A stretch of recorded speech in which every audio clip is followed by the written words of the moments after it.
افغانان او د ترامپ امریکا به جرگه آزاد خوش آمدید.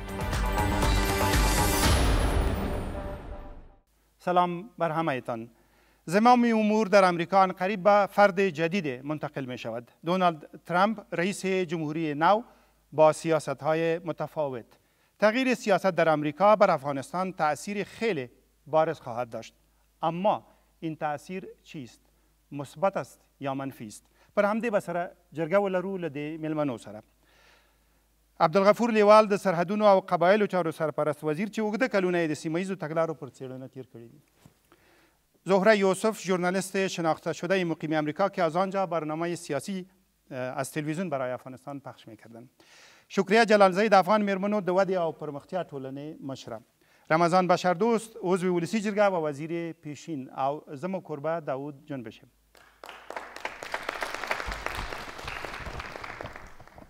تشکر از شما. میریم مستقیم به قطار سوم. محمد حسنی از ولایت دایکندی نخستین سوال مطرح میکنن. کمک های آقای ترامپ در قبال افغانستان چی خواهد بود؟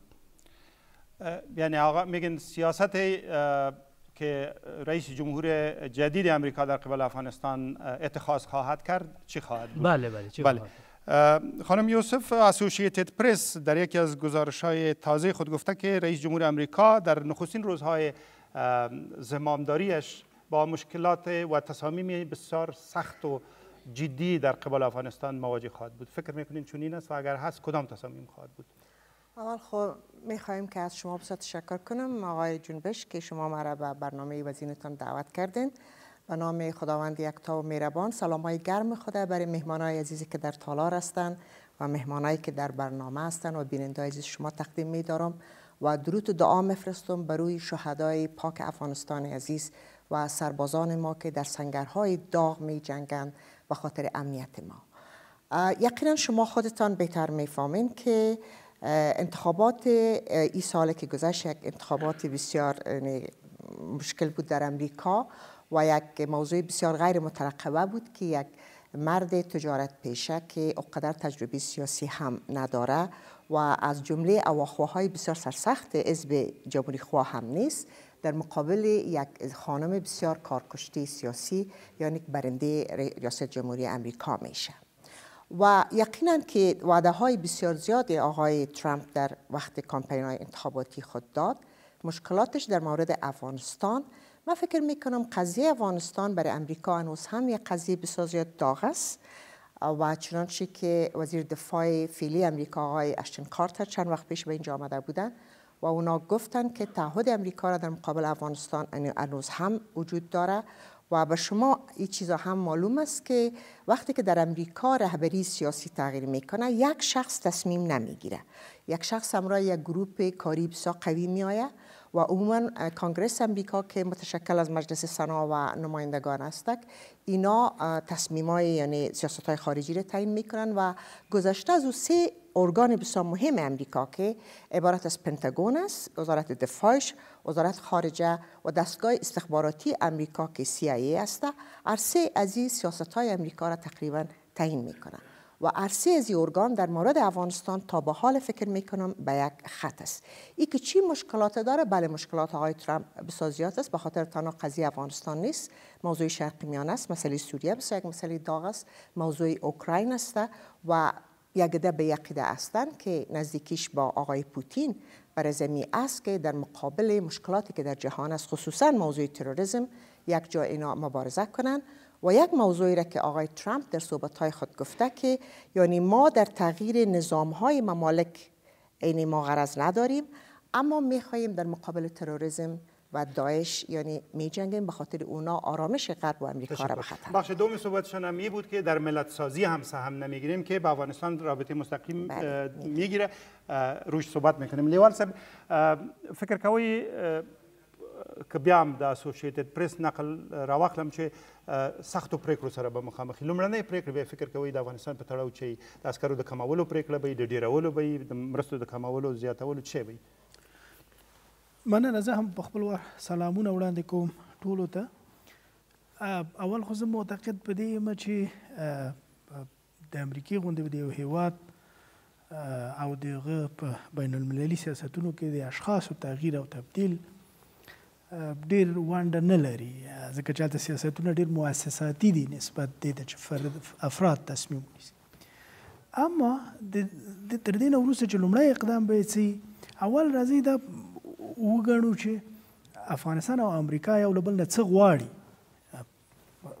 په بهرنیو سیاستونو کې عاطفي مسایل اصلا نه دي مطرح، حب و بغض شخصیتي او شخصي نه دی مطرح. د ګټو مسله ده، دواړه هیوادونه یو د بل په مقابل کې خپلې ګټې لري. د امریکا متحده ایالاتو بین المللي ګټه په اصطلاح هغه دا ده چې په دې سیمه کې خپل ستراتیژیک حضور تمدید کړي، ویې غځوي، د لویو سیالیو دپاره د آسیا په دغه مهمه سیمه کې چې افغانستان دی، چې د تاریخ په اوږدو کې یو ستراتیژیک او مهم موقعیت دی، په دې کې د امریکا حضور د خپلو سیالانو په وړاندې او په مقابل کې د امریکا دپاره هغه غوښتنه ده چې د هغه دپاره هم سرتیري دلته لري، هم لګښتونه کوي او هم د افغانستان سره خپل مناسبات د همدغو پر اساس پالي. اوس چې د دغو رقابتونو لیکه کومې خواته ځي، له روسیې سره د امریکا متحده ایالاتو مناسبات څنګه دي، له چین سره څنګه دي، مخکې تاسو ورته اشاره وکړه د منځني ختیځ یا شرقي میانه مسله ډیره مهمه ده، او د ټولو نه د افغانستان نه د دوی د یوې نسبي دایمي پایګاه په توګه هم استفاده کیږي. نو د دې دپاره زما نتیجه ګیري دا ده چې ټرمپ به په راتلونکي کې د یو شمېر کوټلو او ډیرو قاطع اقداماتو مسله تر لاس لاندې ونیسي. په تیره بیا د پاکستان په مقابل کې د امریکا نوی سیاست شاید لږ ډیر تغییر وکړي. له افغانستان سره به د مرستو مسله، په تیره بیا د افغانستان د ملي ځواکونو د حمایت او ملاتړ مسله وغځیږي، او همداراز که د افغانستان لخوا سم سیاست وشي او زموږ د ډیپلوماسۍ دستګاه د خپلو ګټو په رڼا کې دغه مناسبات وپاللی شي، زه فکر کوم چې نه یوازې دا چې د مناسباتو د سړېدو امکان نشته، بلکې شاید موږ د مناسباتو د مثبت تغییر شاهدان هم اوسو. تشکر. بشردوست صاحب، در تمام دوران مبارزات انتخاباتی بین خانم کلینتون و آقای ترامپ موضوع افغانستان یک بار به عنوان یک حقیقت، نه به عنوان یک بخش از پالیسی و سیاست گذاری یاد شد. فکر میکنید چرا چنین بود؟ به نام حق و به یاد شهدا، سلام به تمام دوستان. به نظر من تا جایی که صحبت‌های سخنرانی‌ها و تحقیقاتی که درباره آقای ترامپ شده بود، اینها درباره افغانستان تقریبا موازی و صحبت‌های ضد و نقیض داشتند. بعضی صحبت‌های اینا کردن که ما در افغانستان بمانیم. مثلا در 29 اپریل 2016 اینا با فاکس یک مصاحبه داشتن که ما در افغانستان باید با 10,000 عسکر خود بمانیم. و اما در مصاحبه دیگری که اینا داشتن در اکتبر 2015 با CNN این بار داشتن، در اینجا گفته بودن که تهاجم به عراق یک اشتباه بوده، اما تهاجم به افغانستان یک اشتباه نبوده. اما در توییتر خود در 11 جنوری 2013 این نوشته بودن که ما از افغانستان باید بیرون شویم، افغانها اساکیر خود ما را میکشن، افغانهایی را که ما تربیت کردیم، و افغانستان برای ما خطر جدی نیست. خطر جدی نیروهای زرهی هسته‌ای پاکستان است که در اونجا وجود دارد، و دیگر این که کمک‌های و پول‌های مالیات دهنده‌ای که در افغانستان ما مصرف میکنیم، این پول‌ها میتواند در خود آمریکا سرک‌های آمریکا را بسازد، فابریکاهای آمریکا را بسازد. با توجه به می گفته‌ها، چرا افغانستان در جریان مبارزات انتخاباتی اصلا مطرح نشد؟ هر دو کاندید مطرح نکردن. بنابراین اول نقطه‌ای که ما می‌خوایم نتیجه گیری کنیم این است که وقتی که از ترامپ صحبت می‌کنیم، کدام ترامپ؟ ترامپی 2 سال پیش از انتخابات، ترامپی دوره انتخابات، و ترامپی که بعد ریاست جمهوری رو به عهده میگیره. به خاطر که عدم اشاره به افغانستان به معنای عدم علاقمندی نبود. یک مسئله دوم، من فکر میکنم که نه خانم کلینتون و نه آقای ترامپ هرگز در مناظرهشان این مطرح نکردن، و حتی من خواندم که در برنامه مناظره تلویزیونیشان گفته بودن که مسئله ناتو هم باید حذف شود از مناظره تلویزیونی. ترامپ طرفدارشان بود. فقط خانم کلینتون یک بار گفته بود که ما از تعهدات ناتو در افغانستان حمایت میکنیم، و آقای ترامپ در این باره هیچ چیزی نگفته بودند. بنابراین هیچ کدامشان در مناظره مطرح نکرده بودند. اگه اجازه باشه من نقطه دیگر را میخوایم اشاره کنم. من فکر میکنم که ما در سیاست‌های خارجی بخصوص کشورهای بزرگ اول باید بین فردی که تصمیم میگیره و بین ساختار فرق قائل باشیم.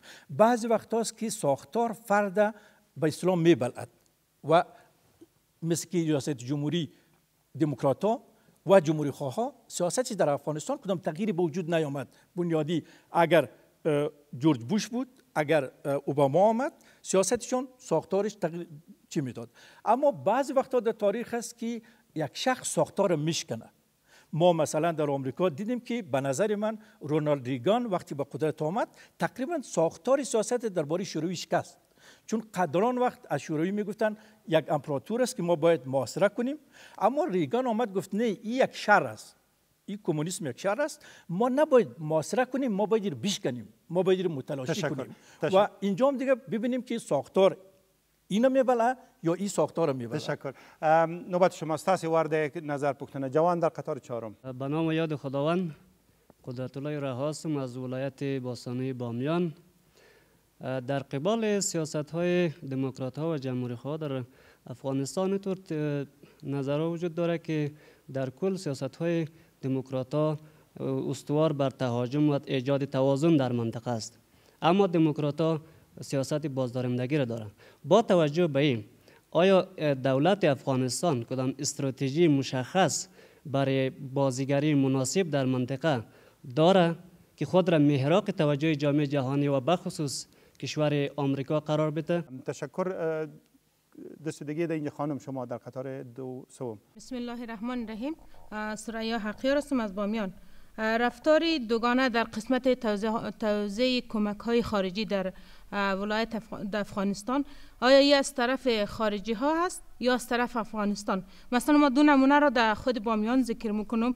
یکی معارف، مشکلات معارف که صدها انسان در روی دشت و کوه درس میخوانه، هنوز تعمیر مکتب وجود نداره. و یک مشکل کلان که مثلا در دیگه ولایت ها امبولانس مجهز از بهترین کمپانی دنیا دادن و برای بامیان که عبورترین راه ها را در ولسوالی یا در ولایت بامیان داره، 3 چرخه داده. آیا اگر آقای ترامپ در این سیاست دوگانه خاتمه خواهد داد یا نه؟ تشکر. محمد خان زابل ولایت نه څلورم قطار کې بل پوښتنه لري. محمد خان. زه دا خبره کوم چې موږ نور نه غواړو امریکایان په افغانستان کې. امریکایان موږ ولې په افغانستان کې نه پرېږدي؟ امریکا ماته کومه ګټه را رسولې ده؟ امریکا ماته ډالر راکوي، زما مخالف ته هغه مرمۍ ورکوي، هغه سلاح ورکوي چې زه له ده د شپې لا نسم پټېدلی، او دوی موږ ولې نه پرېږدو؟ په کومه وجه نه پرېږدو؟ تشکر. شکریه جان، مخکې بشردوست صاحب د ټرامپ په رسنیو کې د لیکنو په باره کې په ټویټر کې یوه خبره وکړه. د یوه ټویټ کې لیکلي وو، وایي موږ هغه خلکو ته ښوونځي او سړکونه جوړوو چې له موږ کرکه کوي. دا زموږ ملي ګټه نه ده. یوه کرکه دغه وه چې ومه اورېدله. فکر کوئ دغسې تصورونه موجود دي په ټولنه کې؟ دې ته په پام سره آیا او د ښاغلي ټرمپ دغه ټویټ ته په پام سره فکر کوئ امریکا او نوی مشرتوب به دا هیله ولري چې افغانستان کې پاتې شي که نه؟ بسم الله الرحمن الرحیم. زه هم سلامونه او نیکې هیلې اول ټولو میلمنو ته او ناستو اوریدونکو ته وړاندې کوم. زما په نظر باندې وخت چې د امریکا او د افغانستان په سیاستونو او متقابل اړیکو باندې بحث کوو، مسله دا ده چې آیا د امریکا منافع د افغانستان کې په سوله کې دي یا په جنگ کې دي، او که د امریکا منافع په افغانستان کې د جنگ په تداوم کې وي، بنان په دې کې اجتماعي عدالت چې ورونه ورته اشاره درلوده که هغه مکتب دی، که هغه صحي خدمات یا نور دي، په جنگ کې هیڅ امکان نه لري چې دا متوازن صحي با کیفیت او په وخت خدمات وړاندې سي. او تقریبا غیر د امریکا نه نور اروپایي هیوادونه هم اوس په دې باندې څېړنې روانې دي، مختلف بحثونه روانې دي، او ډیپلوماتیک ادارې په افغانستان کې د خلکو سره په دې باندې خبرې کوي، او دوی خپل هم په دې باندې منتقد شوي دي چې امریکایان په افغانستان کې سوله نه غواړي، ثبات نه غواړي، او د دوی منافع په جنگ کې په افغانستان کې دي، او افغانستان لا هم یوه ستراتیژیکه مهمه او هدفمنده موقعیت دی د امریکایانو دپاره او دوی به دلته حداقل ته 30 کاله 40 کاله نور هم دلته وي ځکه دلته اصل مسله اصلي هدف افغانستان نه ده بلکې هدف د یوه سنګر په توګه د افغانستان استفاده کول دي د نورو منافعو دپاره که هغه د چین د اقتصادي ودې په هکله دي که هغه د روسیې د خاصو او تاریخي دښمنۍ او مشکلاتو سیاسي او اقتصادي منافعو د ټکر په خاطر دي. او بله خبره تاسو د ټرامپ په هکله مشخصا که زه وایم هغه دا ده چې د دیموکراتانو او د جمهورخواهانو ترمنځ طبیعي ده چې تفاوتونه د دوی په فکري او په سیاسي لیدلوري کې موجود دي ځکه که دغه فکري اختلافات موجود نه وای نو دا به یو ګوند وای دغه د اختلاف نقطه دوی دا ده چې دا دوه ګوندونه دي. تاسو که لیدلي وي اوباما یا اوریدلي وي اوباما همیشه تاکید په دې کوي چې امریکا ارزښتونه د امریکا لومړیتوب ده او د خپلو ارزښتونو د پیاده کولو او ترویج کولو دپاره به امریکایان متداومه پایداره مبارزه کوي. او جمهوری خواهانو د بوش نه نیولې تر ننه پورې ټرامپ هم په خپلو ډېرو ویناوو کې دا خبره کوله چې د امریکا ملي ګټې ډېرې زیاتې مهمې دي. نو اوس ملي ګټې او ملي ارزښتونه دا متفاوته دي او متفاوته مبارزه غواړي. طبیعي ده چې دوی په خپله دیدګاه او نظر کې تفاوتونه لري ولې په دې کې هم شک نسو کولی چې خپله جمهوری خواهانو همیشه یو څه تر دیموکراتانو لږ تیز نظر یا تیز هغه درلوده ځکه چې که تاسو وګورئ په عراق کې هم چې جګړه پیل شوه هغه د جمهوري خواهانو په وخت کې وای بوش په وخت کې او بیا وکتل سول چې ضروي وسلې ثبوت نشوه کوي او هغه جګړه متاسفانه چې برحقه ثابته نشوه او افغانستان ته هم دوی همدارنګه راغلل او بالاخره اما چې زه غواړم ووایم چې ورور ورته اشاره وکړه چې یا سیاست دوګانه دی یا مثلا حاجي صاحب وویل چې موږ امریکایان په افغانستان کې نه غواړو. زه فکر کوم موږ اول هم امریکایان په افغانستان کې نه غوښتل بلکې امریکایانو افغانستان غوښتو او دلته یې B52 په زور باندې راغلل او نن هم د B52 په زور باندې دلته ناست دي او خپلې ملي ګټې لري. تاسو وګورئ یو مسله که زه تاسو سره مطرح کړم هغه د ملي اردو د تلفاتو مسله ده. په افغانستان کې امریکایان په دې باندې ښه پوهېږي چې د ملي اردو او د ملي پولیسو د تېښتې مسله د تلفاتو مسله سخته د اندېښنې وړ ده ولې دوی بیا هم هغه په یخ یې نوشته کوي او لمر ته یې ږدي همغه مسله هنوز هم ادامه لري چون د امریکا ګټې په جنګ کې دي. ولې خو دغه به شپري جانې مانو چې هغه افغانستان چې 2000 لومړي کال نه مخکې و او اوس یې چې لرو توپیر لري. نو توپیر به ځکه لري چې موږ تقریبا په لکاو انسانان له لاسه ورکړي نو دغه وینې خو باید یو هغه راولي کېدای شي دا به د امریکایانو د کومک د وجې نه دا توپیر نه وي راول کېدای شي دا به زموږ د خپلو وینې قربانۍ هم ورکړي دي. ممنونم. جوان شما دوستان بالا کرده بودین قطار دوم بفرمایید کوتاه. به نام خدا بصیر هستم از ولایت دایکندی. بیایم از همه مقدم روی امنیت نیاز اولیه ما و شما امنیت است روی امنیت صحبت کنیم. حالا که زمستان رسته زمستان مشکلات نیست اما بهار که بیایه ناامنی او وقت شروع میشه. ما نگران از او هستیم. سیاست خود ترامپ باید اعلان بکنه. مثلا اگر اوباما رو بررسی بکنیم گفت ما 10,000 نیرو رو در افغانستان پیاده میکنیم که یک تغییرات خوبی بود. یک موضوع دیگه موضوع پاکستان است.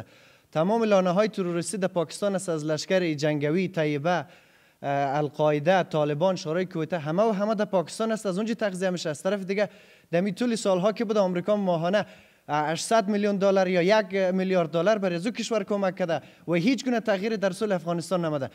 ترامپ در قبال پاکستان چه سیاست خواهد گرفت تا که بتونه لانه تروریستی رو در اونجا خشک بکنه و همچنین در قسمت تجهیز نیروهای افغانستان که ما همه روزه ضربه زره میبینیم امنیت ما چه رقمی میشه امیر ما میخوایم. تشکر.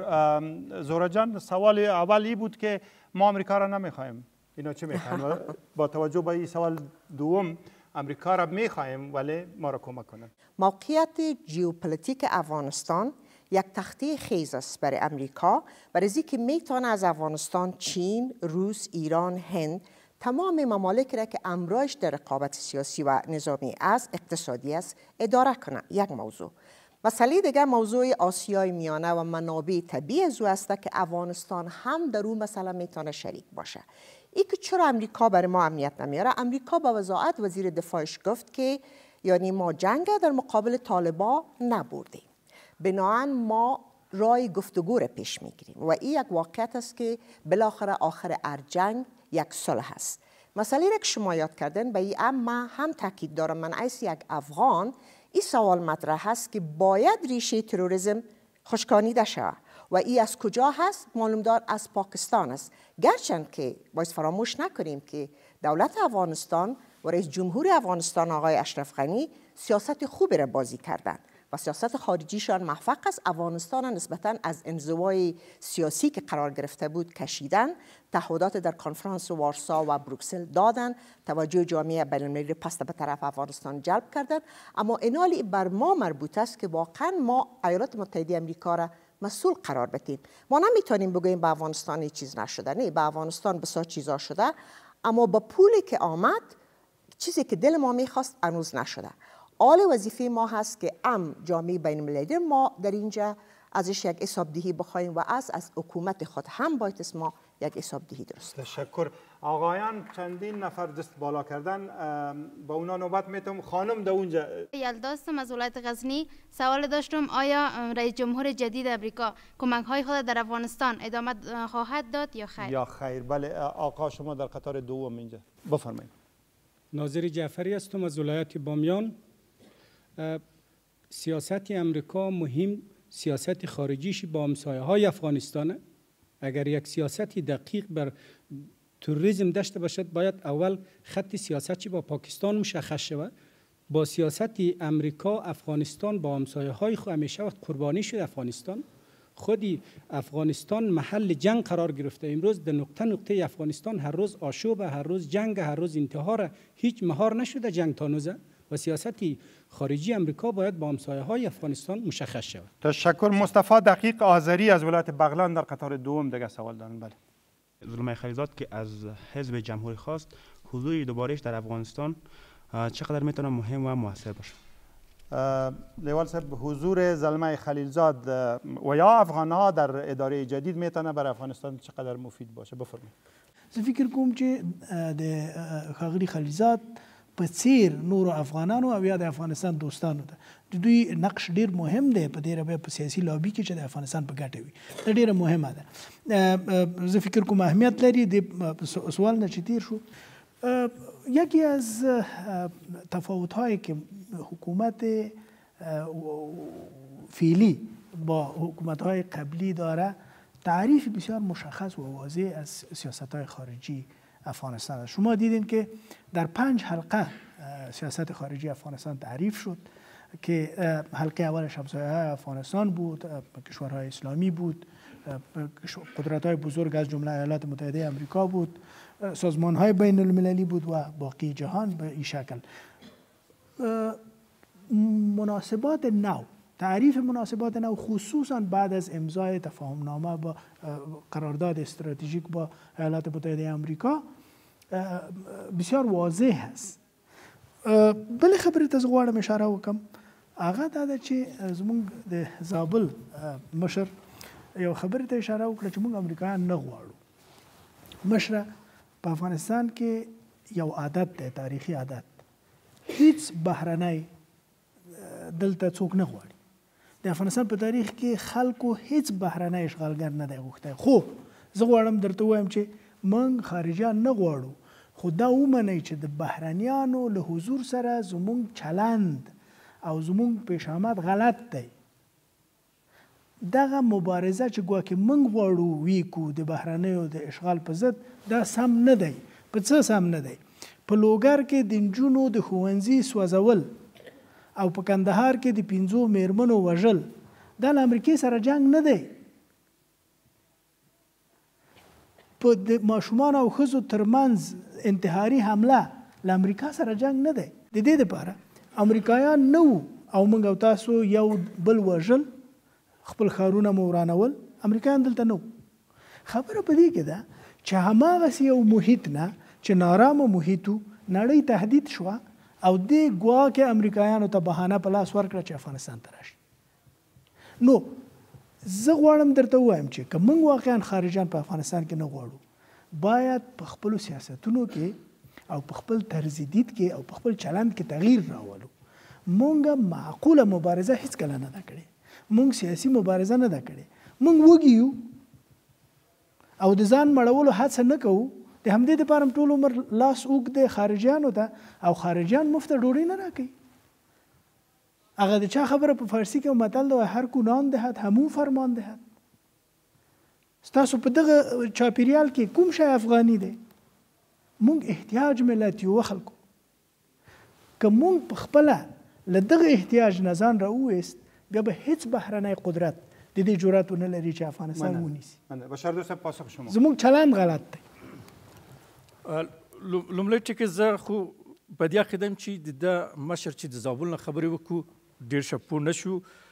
دا که زه ښه اورېدلی یم دا ویل چې امریکایانو هغه وخت چې موږ ته پیسې ورکوي دوی طالبان او داعش ته مرمۍ ورکوي. دغسې ویل بله. صحیح ده.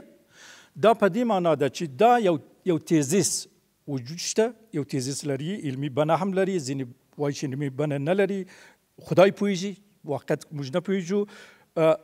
ځینو خلکو په دا عقیده ده، ځینو دانشمندانو او څېړونکو هم په دا عقیده ده چې دا جګړه چې په افغانستان کې روان ده، دا جګړه چې په عراق کې پیل شو، دا جګړه د هغه امریکایانو لخوا جوړ شوی دی او آغاز شوی دی، پیل شوی دی چې د دوی ګټې ده. ځینو خلکو وایي چې په امریکا کې خلاصه که علمی صحبت کنیم، بعضیا به عقیده است که درست ساختار تصمیم میگیرد. یکی ساختار رسمی است که وزارت دفاع آمریکاست، CIA آمریکاست، استخبارات آمریکاست، وزارت خارجه آمریکاست. بعضیا به عقیده است که نه، در پشت پرده یک ساختار دیگه است به نام کمیته 300-200 که اینها صاحبان تولیدات فابریکه سلاح است، اینها صاحبان شرکت‌های نفتی است، اینها صاحبان مواد غذایی است. بعضیا به عقیده است که جنگ را دقیقاً اینها دامن میزنند، با خاطر که جنگ برای اینها گوی شیرده است. سلاحشان فروخته می شود، مواد غذاییشان فروخته می شود. 130 میلیارد دلار از مالدینده آمریکا به نام جنگ افغانستان گرفتن، بین چند تا دزد افغان و آمریکایی در اینجا تقسیم شدن. یا مثال دیگهش که میزنن په عراق حمله وشو، دوی ویل چې په عراق کې دست جمعي سلاح د خلکو د وژلو دپاره کشف شوی دی، او اوس د دوی تحقیقات وایي چې نه، هیڅ داسې سلاح ته جوړ شوی نه و، یوازې یو بهانه و چې د دوی په ګټه و چې دوی کار وشي. من چیزی که میخوایم این است که مردم افغانستان به نظر من این نیست که با آمریکا مخالفت میکنه که آمریکاست. مردم افغانستان مخالفت میکند که شما در افغانستان که آمدید برای مردم افغانستان چی کردید. کلی مسئله اینجاست. از زمانی در برج نیویورک وقتی حمله شد 3000 آمریکایی کشته شد در حمله تروریستی. 2011 خود تحقیقات نشان داده که از 2001 تا امروز 30,000 افغان کشته شده در افغانستان. آیا در این مدت امنیت ما بهتر شد؟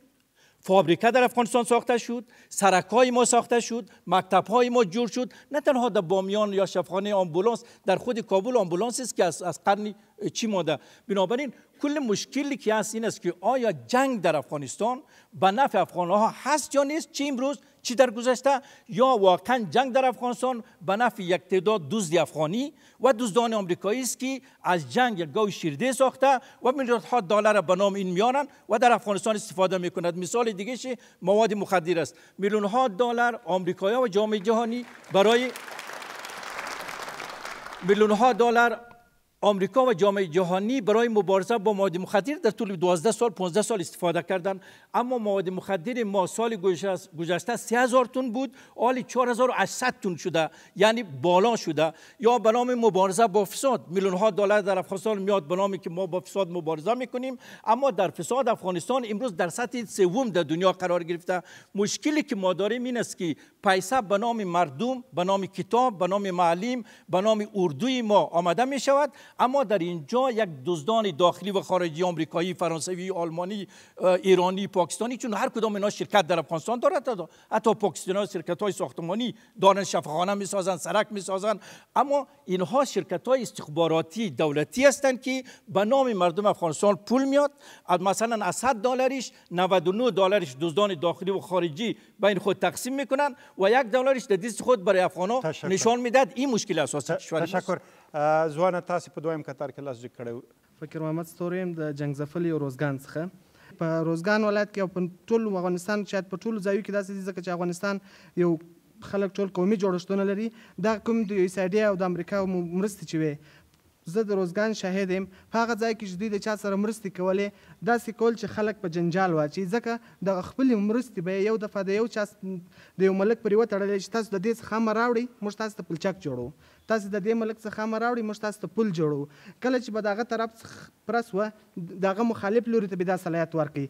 آیا که دا مرستې رښتیا د افغانستان د افغانانو دپاره وي، نو ولې بیا بیرته په قومي خلکو ویشل کیږي؟ ولې د یو سالم استراتیژي د لارې نه ویشل کیږي؟ من شما در قطار دوم.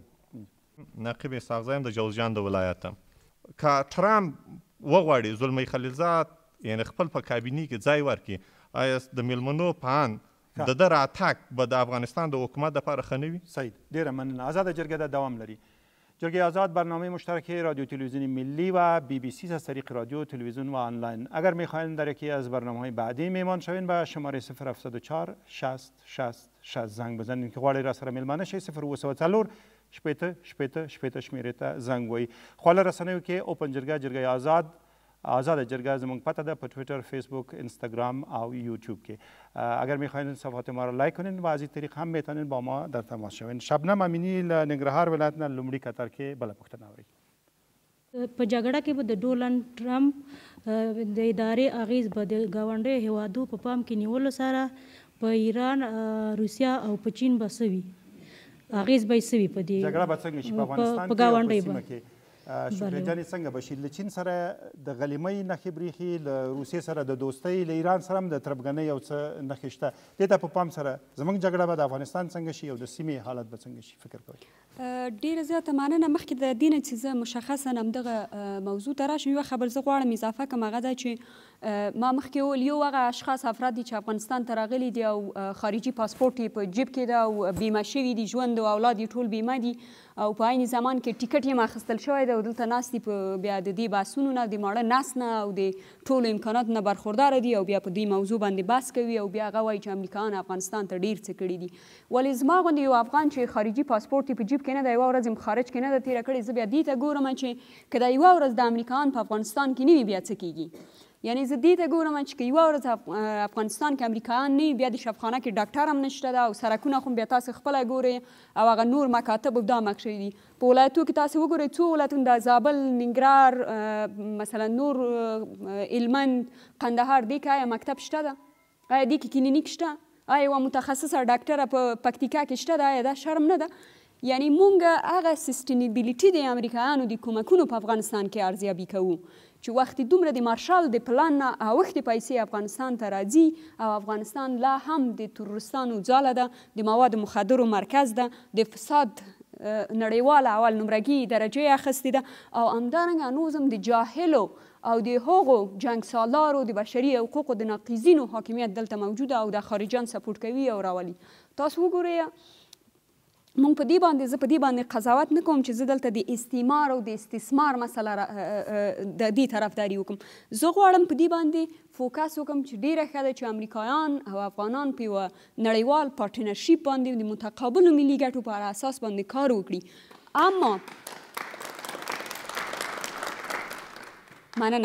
اما مسله دا ده چې په دغه پارټنرشیپ کې که موږ ورته د استعمار په بڼه ونه ګورو، که موږ ورته د استثمار په بڼه ونه ګورو، په دغو پارټنرشیپ کې آیا افغانانو ته مثلا ګټې شته؟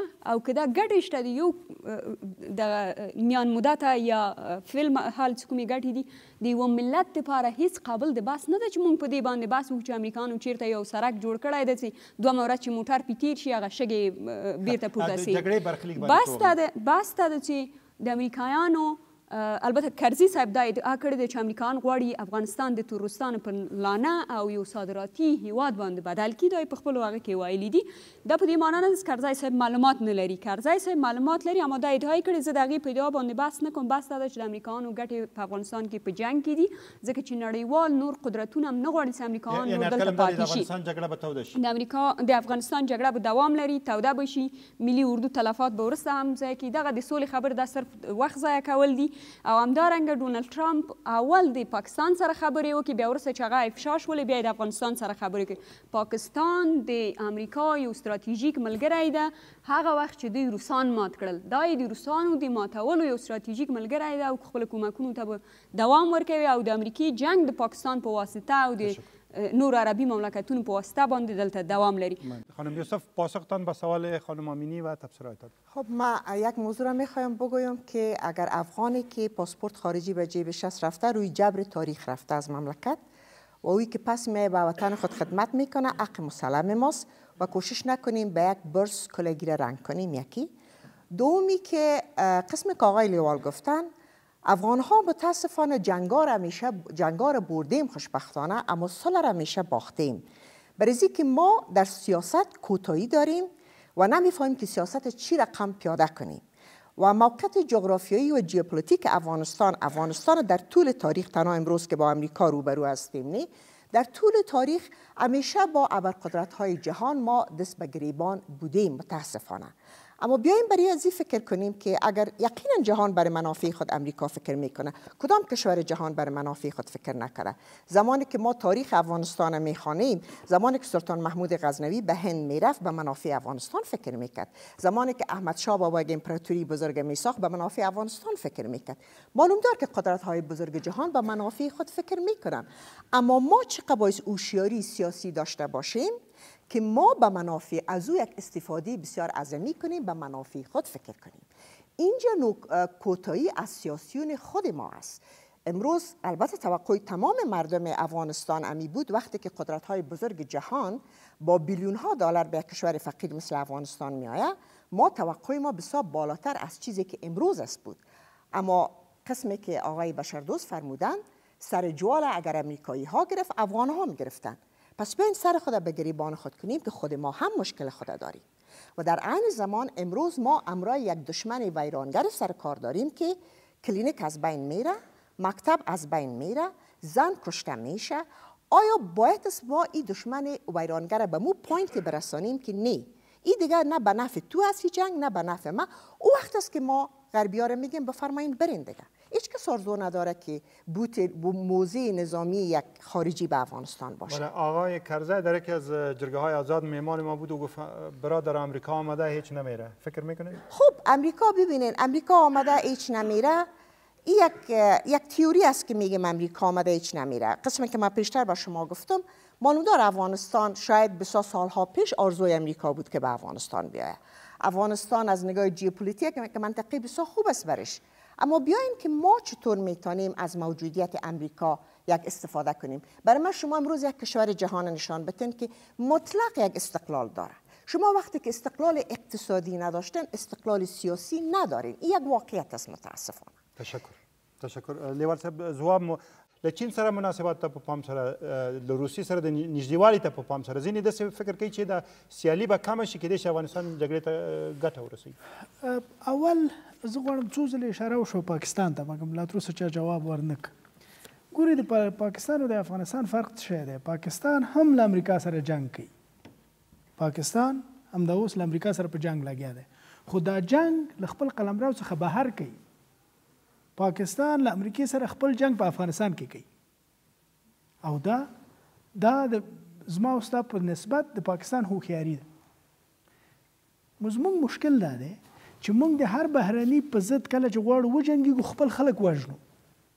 زموږ مشکل دا دی په تاریخ کې موږ هېڅکله خپله جګړه له خپلې جغرافیې نه بهر ونه شو وړی، بلکې د نورو جنګونه مو راوړل افغانستان ته. زموږ مشکل دا دی. د پاکستان جنگ مو له روس سره په افغانستان کې وکړ. تاسو به اورېدلي چې جهاد افغانستان نجات پاکستان، دا به مو اورېدلي که نه؟ دا په حقیقت کې په همدې معنی چې موږ د پاکستان د نجات لپاره په افغانستان کې جنگ وکړ، د پاکستان د نجات لپاره د روسانو په وړاندې. او اوس هم د امریکایانو جنگ موږ دلته راوستی دی او خپل خلک وژنو. هوښیار ملتونه خپل سیاسي او نظامی سیالۍ له خپل جغرافیې نه بهر کوي. موږ د سیاسي شعور دغه حد ته نه یو رسېدلي. اټکل کوئ چې له روسیې سره د ښاغلي ټرمپ دوستانه نښې چې څرګندې کړي افغانستان په جګړې به مثبت تاثیر وکړي؟ زه داسې فکر نه کوم چې د ټرمپ او د پوتین فردي اړیکې دی د دوی په هغه ژورو ستراتیژیکو اختلافونو باندې تاثیر وغورځولی شي چې لري. دلته د ټرمپ او د پوتین د رابطې مسله نه ده مطرح، دلته د روسیې او د امریکا مسله مطرح ده او دا د ګټو مسله ده. او د چین سره تربګني کېدای شي منفي تاثیر د چین سره تربګني همدا اوس موږ احساسوو. ګورئ په سیمه کې تر ټولو جدي مسله همدا اوس دا ده چې چین غواړي 15 لوی کوریدور ولري. یو کوریدور د افغانستان له څنګه تیریږي، تاسو پوهیږئ چې د پاکستان له شمال شرقي څنډې نه شروع کیږي، د پاکستان تر جنوب غربي څنډې پورې رسیږي او دا یو ډیره لویه پروژه ده دغه لپاره. موږ تقریبا د دې پروژې قربانیان هم یو.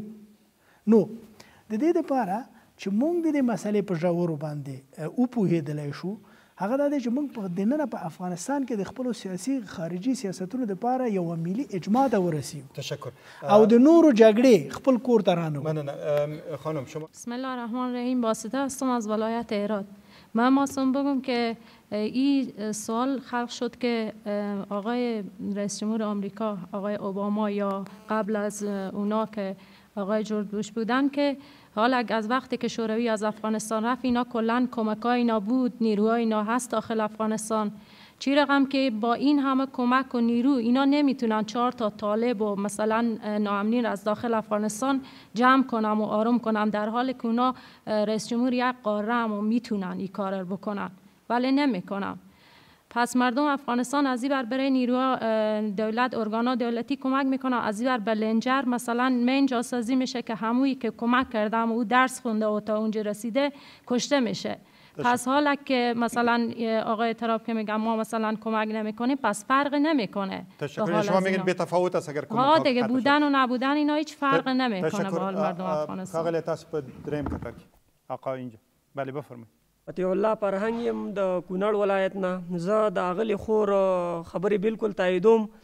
امریکا په افغانستان کې خپل ګټې په نظر کې لري او امریکا نه غواړي چې په افغانستان کې صلح او امنیت راشي. که چېرته امریکا غوښتلی چې په افغانستان کې صلح راشي، امنیت راشي، نو د مرستو ترڅنګ بیا د افغانستان په ګاونډیو هیوادونو باندې هم یو قیودات لګولي وي.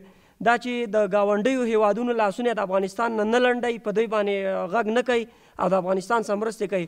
البته د امریکا مرستې په افغانستان کې شوي دي، خو 50% مرستې به د افغانستان په آبادۍ لګېدلي، البته نیمه آبادي، پوره آبادي ورته نه شو ویلی. 50% ډالر چې دي د امریکا په فساد لګېدلي، په افغانستان کې فساد رایج کړی دی. خانم در قطار آخر ده اونجا. بله. هیله خپلواک یم د پکتیکا ولایت څخه. سوال مې دا و چې دې نه مخکې چې ټرامپ رئیس جمهور شي، دی ویل د مسلمانانو په خلاف و او څه لامل شو چې دی خپله پلسه تغییر ورکړو؟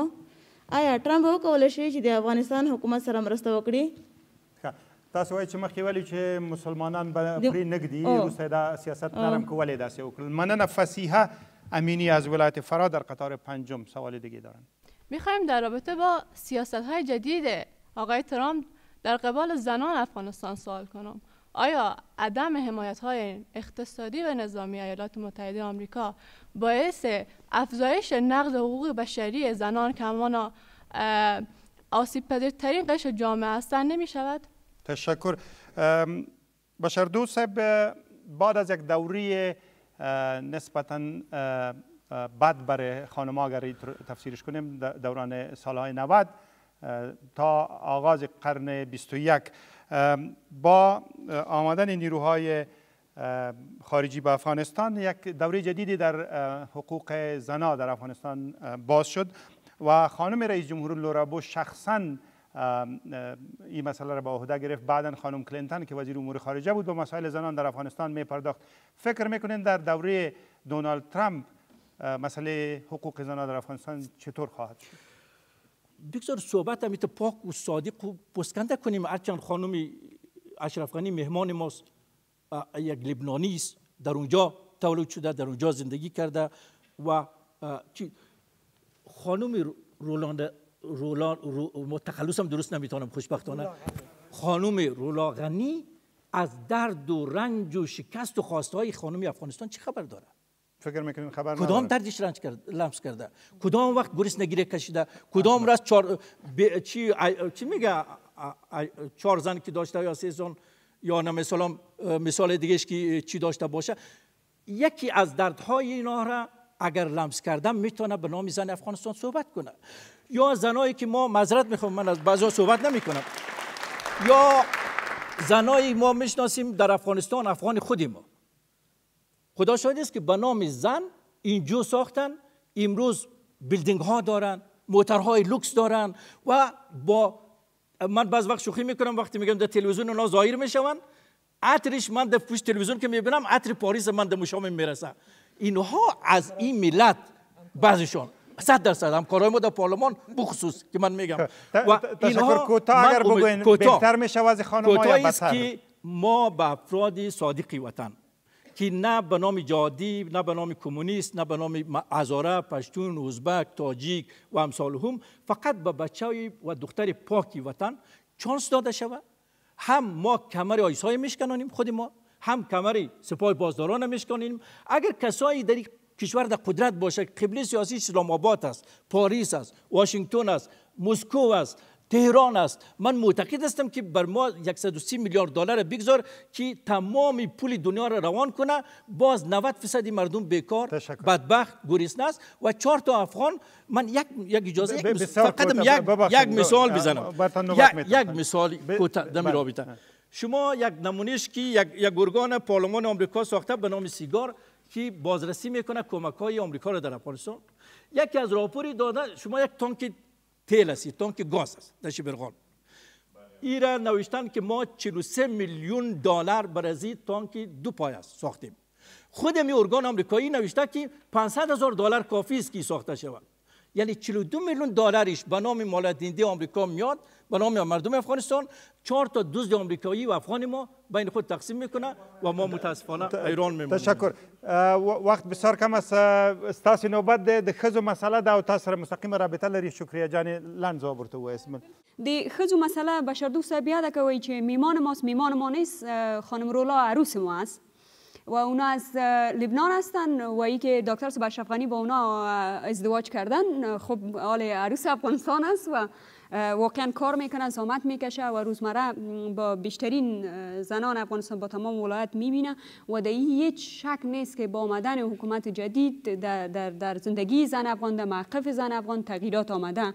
شما ببینین اول در آینده چطور سوالی بود؟ بله در این هیچ شک نیست. شما ببینین اگر امروز زمینه سازی کردین، اگر امروز زن قوت دادین، قدرت دادین، حمایت کردین از موقف از او، از سیاست از او، از کرسی از او حمایت کردین، طبیعی است که او زن میتونه به پای خود استاد و او در آینده هم کسی که امروز رهبر است در آینده هم او رهبر تربیه میکنه دیگران. خانم زهره یک خانم است که خودش ژورنالیست بوده و من مطمئن هستم که استاد ژورنالیستای دیگه زن بودن و هستن و یک الگو هستن. شما ببینید این خانمایی که در حکومت وحدت ملی کار میکنه، با وجودی که من مخالف این حکومت هستم چون او جبران ساخته شد، ولی هیچ وقت به این شک نمیکنم که دکتر صاحب اشرف غنی به زن افغان احترام داره و متحد است و میخواد که تغییر بیاره و نمونه های بسیار بزرگ داریم. شما ببینید 4 سفیر داریم، وزیر داریم 4 و در ضمنش در پارلمان بسیار وکیلای نام سوال اینایی بود و سوال ما می بود که در اداره امریکا، در اداره سابق امریکا اصل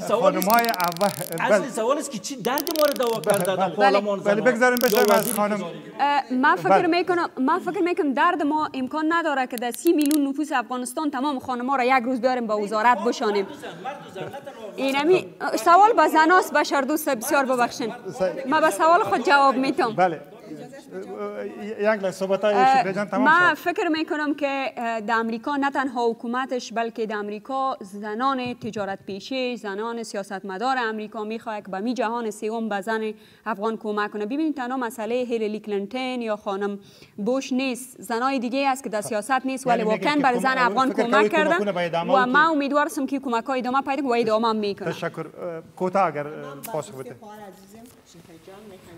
شکریه جان. شکریه جان. ببخشین خانم بانو رولا غنی بشردوست عروس افغانستان است و ما ایره به صراحت براتون گفتم میتونم، گرچند من ایس یک ژورنالیست آزاد اینجا میم صحبت میکنم که خانم غنی واقعا از دل زن افغان میآید، دروازش برای زن افغان باز است. هر روز و هر وقت زنا آزادانه میاین امرایشان میشینن و اینا با عیس سفیر سیار افغانستان صدای زن افغانستان بلند نگاه کردن. و نه ایره ببینید آقای میفهم ایره براتون میخوایم بگویم آقای جنبش که دکتر صاحب اشرف غنی هر سوال یک نظری که یک طرف میمانیم، اما در لویجرگی عنعنوی افغانستان با وجودی که لنگی سنتی مردم افغانستان به سرش بود، امی شهامت داشت که زن خدا به جامعه افغانستان معرفی کرد. بیاین ببینیم که چند دانه سیاستمدار دیگه افغان زن خدا به اجتماع کشیده، با زنای مردم صحبت میکنن، با زنای مردم شانه به شانه میشینن، اما زن خودشان شما ندیدین. و از سر آقای ترامپ میگین قسمی که شکریه جان گفتن، اول خیره میخوام بگیم زن افغان آنقدر صدای بلند دیگه آل پیدا کرده که دیگه او زمان گذشته که زن افغان به انزوا ببری. نه خیر، دیگه آل خودش برای حقوق خودش جنگ میکنه. برای آقای بشر دوست که همکارایشان خانم هم هستند، بسیاری مسئولیت های دولت افغانستان، دولت میگم حکومت نه، به دوش وکیل صاحب میفته. اگر ما یک پارلمان بسیار قوی داشته باشیم که صدای مردم افغانستان باشه، ما این مشکلات نمی‌داشته باشیم. تشکر. یک دو نظر از شما است نه یا دو نظرونه؟ پس ببخشید خانم در قطار دوم. بله، نوریه نوید هستم از ولایت غور. چرا خانم‌ها همیشه با آقایان درگیر بوده؟ اگر دولت وحدت ملی سهمیه خانم‌ها را در حکومت مشخص می‌ساخت، اینقدر خشونت‌ها، اینقدر کشتار بر علیه خانم‌ها از طرف آقایان صورت نمی‌گرفت. تاسو په دویم کتار کې دریم کتار کې زه محمد الله د حیات الله زوی د ولایت میدان وردګ د نرخ اوسیدونکی یم. تاسو خو ډېرې خبرې وکړې، خو زه دغه وایم چې په دغه هر ولایت کې زه علما لرم، سپین ږیري لرم، ښه خلک لرم. دا باید د کینې راټول سي، داسې ولاړ موږ ته د حل پیدا کا چې موږ د دغه جنجال. امریکا د ما دوست نه ده، جرمنی د ما دوست نه ده، فرانسه د ما دوست نه ده. ولې باید ټول ستاسې دشمنان وي؟ دا پوښتنه ده. نه خو داسې ده چې دوی نه غواړي موږ مقصد وزني. کله داعش را وړاندې کا، کله طالب را وړاندې کا. موږ او تاسې ټول رونه یو، که هزاره ده، که پښتون ده، که پارسیوان ده.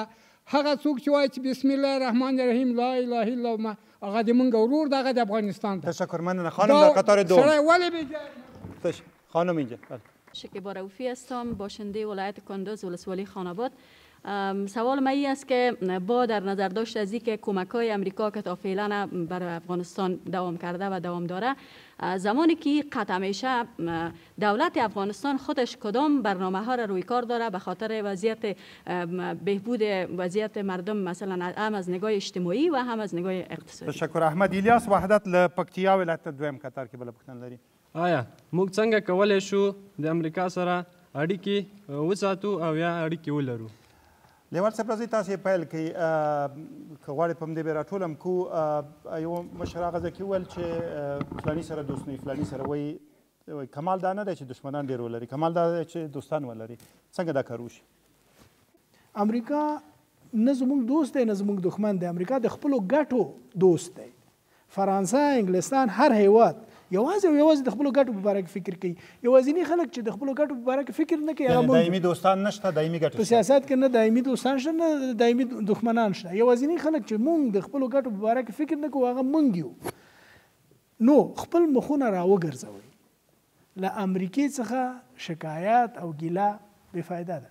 امریکا د نړۍ یو قدرت دا چې مونږ څنګه خپل مناسبات له امریکا سره او له بل هر قدرت سره داسې عیار کړو چې صدمه پکې ونه وینو او ګټه پکې وکړو. څنګه د افغانستان ملي ګټې د لویو قدرتونو له ګټو سره منطبق او موازي کو. دا سیاسي نبوغ غواړي، خدای وکړي چې موږ یې ولرو. تشکر. دا سیاسي شعور غواړي، خدای وکړي چې موږ یې مننه. بشر دوست صاحب، دشمنی آسان است، چگونه دوستی ها را ایجاد کرد؟ نقطه اول این است که ما افغان هستیم. من خانم غنی رو گفتم عروس نیست، به خاطر که عروس در افغانستان هم خشو میزنم، خسور میزنم، داماد میزنم. گفتم میهمان است که حتی میهمان کسی انتقادم نمیکنه، به خاطر که میهمان است. مسئله دوم، ما باید بگوییم به دختر و بچه کشور از هر قوم و مذهب و زبان و منطقه‌ای که هست باید چانس داده شود که خدمت کنه. ما زنایی ما در پارلمان خود هم زنا را داریم که به زنا خیانت میکنن، هم مردا را داریم که به مردا خیانت میکنن. مسئله دیگه است که معیار ما انسانیت و اسلامیت باشد، نه قوم و مذهب و زبان و جنس و سن و سال کی خراب کرده. و متاسفانه فعلا حکومت ما در دست 4 قوم است. اقوام دیگر هیچ در افغانستان موجودیت نداره. چرا برادر؟ چرا پشتون فقط وزارت داشته باشد، تاجیک و ازبک و هزاره؟ پشه‌ای چه گناه کرده؟ گوجور چه گناه کرده؟ اینا مردی که برای زن کار میکنه، برای وطن کار میکنه، نور چشم ماست. زنی که برای افغانستان و مردم کار میکنه، نور چشم ماست. اگر زن خیانت میکنه ما علیهش هستیم، اگر مرد میکنم، اگر هزاره میکنم، اگر پشتون میکنم. مسئله دیگه ما شکایت از آمریکا نداریم. ما میگویم وقتی که آمریکا یک افغان بیگناه را که میکشه، وقتی که طالب یک افغان بیگناه رو میکشه یا داعش افغان بیگناه رو میکشه یا پاکستان یا فرانسه یا آلمان یا خلقی و پرچمی در دورهای گذشته، برای ما یکیست. هر کسی که خون یک افغان بریزه برای ما جنایتکار است و قابل قبول و حمایت نیست و ما به اندازه توان خود در مقابلش قرار باید بگیریم. کوتاه اگر یک دوستی بگویید چگونه دوست شویم با جهان به جای ایجاد دشمنی؟ ما نیاز به دوستی نداریم. ما رفیق نیاز به رفیق نداریم. ما به یکی هستیم. خداوند افغانستان 70 میلیارد متر مکعب آب جاری داده، 400 نوع معدن داده. ما به بچه و دختر پاک صادق وطن دوستی کشور نیاز داریم که این کشور را سر پا ایستاد کنه، هم از پیسه خودی کشور مکتب بسازه، سرک بسازه، کلینیک بسازه، نان بده، جای بده. اگر در اون صورت ما اردو، من امین روز چند تا اردو در پارلمان به وزیر دفاع آمده بود، من بهش گفتم که اگر ما وزیر دفاع وطن دوست داشته باشیم، رئیس جمهوری پاک صادق داشته باشیم، من معتقد هستم که با 10,000 افغان ما، اگر من تا مشهد و تا پشاور نرفتم، من دیست خود قطع میکنم. تشکر. به شرطی که در رأس وطن دارا زمان جهانگیری ها و خیالم به پایان رسیده باشه. خانم یوسف، پاسخ شما. بسیار تشکر آقای جنبش. یکی گپای بسیار مقبول است که میزنیم، اما یکی واقعیت های تلخ افغانستان است. این فراموش نکنیم که 4 دهه جنگ تمام بنیادهای فرهنگی، اقتصادی، سیاسی و نظامی افغانستان از هم پاشید و ما از نو شروع کردیم. بله، میگن که ملت فقیر بر گنج کبیر نشسته. گنج ما گنج کبیر است ولی ملت ما هنوز فقیر است و ما برای به کمک‌های جهان ضرورت داریم، اما باید است با یک حکومتداری سالم، با اشخاص صادق و با وجدان، نه با دزدا، ما میتونیم که افغانستان به یک جای برسانیم. موضوع زن افغان کس این نه مربوط لورا بوش میشه، نه مربوط خانم کلینتون میشه و نه ما از آقای ترامپ تقاضا میکنیم، گدایی میکنیم که حق ما را بده. ما خود ما باید اما تو زنای با شهامت باشیم که حق خود بگیریم و مرد افغان باید به زن افغان احترام قائل شه و او شرم است برای مرد افغان اگر به زن افغان احترام قائل نشه و منتظر امریکا و اروپا باشه که به زن افغان چی حق میده. بنابراین من فکر میکنم که ما در یک قسم که آقای لیوال فرمودن، ما در یک جهان قرن 21 زندگی میکنیم، از مفکوره های قرن 18 براییم.